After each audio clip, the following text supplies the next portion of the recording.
गरीब साध साध सब नेक हैं, आप अपनी ठोरे।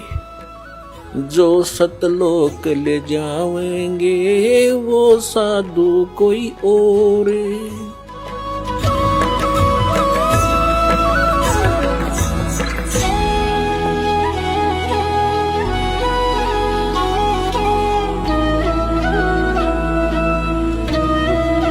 तो पुण्यात्माओं, परमात्मा ने रजा बख्शी आपको ये ज्ञान देने की, और फिर वो विकल्प बताया कि यहां से जाकर आप कहाँ रहा करोगे।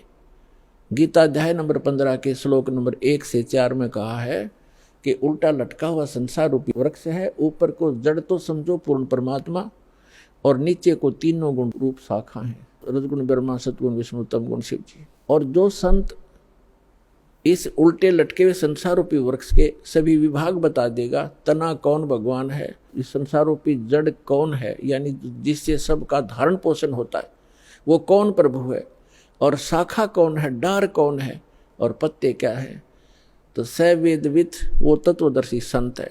तत्वदर्शी संत की प्राप्ति के उपरांत 15वें अध्याय के 4थे श्लोक में कहा श्रीमद् भगवद गीता, उसके पश्चात परमेश्वर के उस परम पद की खोज करनी चाहिए जहां जाने के बाद साधक फिर लौटकर कभी संसार में नहीं आते। और जिस परमेश्वर ने सब ब्रह्मांडों की रचना की है, संसार रूपी वृक्ष की प्रवृत्ति जिससे विस्तार को प्राप्त हुई है, उस परमात्मा की भक्ति करो और किसी की नहीं। और गीता ज्ञानदाता अपने विषय में कहता 8वें अध्याय के 13वें श्लोक में, ओम इति एकाक्षरम ब्रह्म विवहारण माम अनुसमरण यह पर्याति तदन देहम से आती परमामृति। मुझ ब्रह्म का एक ओम अक्षर है। गीता का ज्ञान ब्रह्म बोल रहा है, ये काल बोल रहा है, श्री कृष्ण जी में प्रवेश करके बोल रहा है, और ये कह रहा है कि मुझ ब्रह्म का केवल एक ओम मंत्र है। इसका उच्चारण करते हुए संसार छोड़कर जाते समय भी, मरते समय भी इसी का जाप करता है, तो ओम से मिलने वाली जो परम गति वो प्राप्त हो जाती है, वो ब्रह्मलोक प्राप्त होता है। ब्रह्मलोक में गए प्राणी भी वापस आते हैं। 8वें अध्याय के 16वें श्लोक में गीता जी में स्पष्ट किया है, वो भी पुनरावृत्ति के अंदर। तो गीता ज्ञानदाता कहता है 4थे अध्याय के 5 और 9 श्लोक में, गीता अध्याय नंबर 2 के श्लोक 12 में, गीता अध्याय नंबर 10 के श्लोक नंबर 2 में गीता ज्ञानदाता कहता है, अर्जुन तेरे और मेरे बहुत जन्म हो चुके, तू नहीं जानता मैं जानता हूं। इससे सिद्ध है कि जो गीता ज्ञानदाता ब्रह्म है ये काल है। और गीता अध्याय नंबर 11 के श्लोक नंबर 32 में स्वयं कहता है कि अर्जुन मैं काल हूं और अब प्रवृत्त हुआ हूं। श्री कृष्ण नहीं थे काल, श्री कृष्ण होते तो ये कैसे कहते मैं अब प्रवृत्त हुआ हूं। श्री कृष्ण जी तो पहले उपस्थित थे वहां पर अर्जुन के साथ, उनके सारथी बनकर। तो पुण्यात्माओं, ये हमारे सदग्रंथ एक अनमोल रतन है, इसको हमारे धर्मगुरु समझ नहीं सके, इसका अड़ंगा कर दिया, उल्टा ज्ञान बता दिया हमारे को। श्री कृष्ण जी को सुप्रीम पावर बता दिया, जबकि श्री कृष्ण जी तो एक ब्रह्मांड में एक सतोगुण विभाग के मंत्री समझो, और इनका पिता काल एक ब्रह्मांड में मुख्यमंत्री समझो, और ओवरऑल कंट्रोलर सभी ब्रह्मांडों का वो प्रधानमंत्री समझो, वो परम अक्षर ब्रह्म समझो, वो पूर्ण परमात्मा। उसकी साधना के लिए ही ये गीता ज्ञानदाता बार बार कह रहा है। गीता अध्याय नंबर 18 के श्लोक नंबर 62 में कहा कि अर्जुन तू सर्वभाव से उस परमेश्वर की शरण में जा, उस परमेश्वर की कृपा से तो परम शांति को, सनातन परम धाम को प्राप्त होगा। गीता अध्याय नंबर 8 के श्लोक नंबर 1 में अर्जुन ने पूछा कि हे परमात्मा, आपने जो 7वें अध्याय के 29वें श्लोक में जिस तत्ब्रह्म की जानकारी दी है कि तत्ब्रह्म को से परिचित प्राणी, इस अध्यात्म ज्ञान से परिचित और सभी कर्मों से परिचित व्यक्ति केवल जरा और मरण से छूटने के लिए प्रयत्न करता। जरा माने वृद्धावस्था और मरण माने मृत्यु।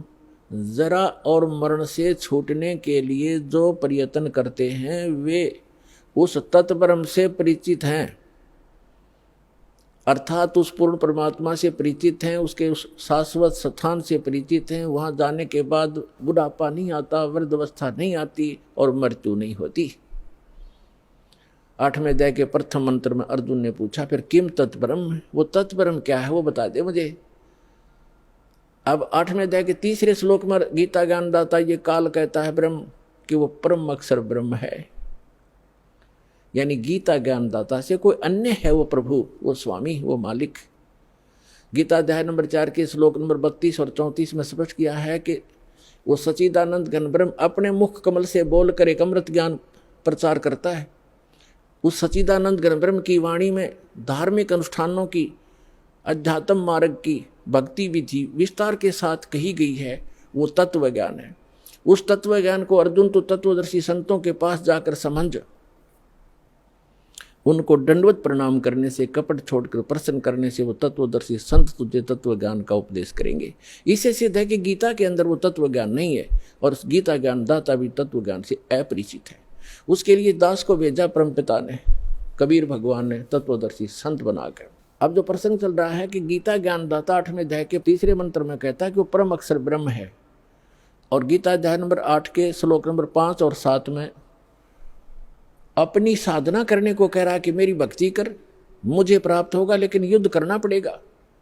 और पुण्यात्माओं, जहाँ युद्ध है वहाँ शांति नहीं हो सकती।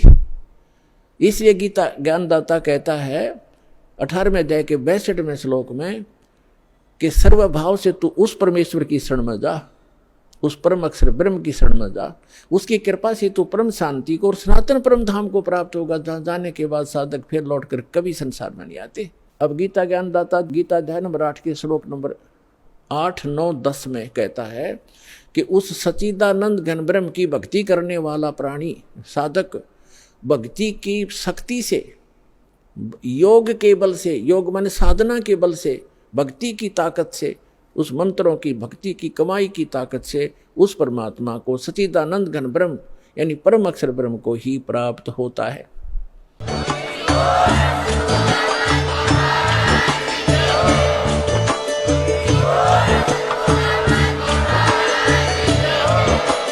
आप सुन रहे थे जगत गुरु तत्वदर्शी संत रामपाल जी महाराज जी के मंगल प्रवचन। अधिक जानकारी के लिए विजिट कीजिए हमारी वेबसाइट www.jagatgururampalji.org। संत रामपाल जी महाराज जी के शुभ आशीर्वाद से पूरे विश्व भर में 500 से भी ज्यादा नाम दीक्षा केंद्र हैं, जिन पर संत रामपाल जी महाराज जी द्वारा ऑनलाइन निःशुल्क नाम दीक्षा दी जा रही है। अपने नजदीकी नाम दीक्षा केंद्र का पता करने के लिए संपर्क करें 8222880541।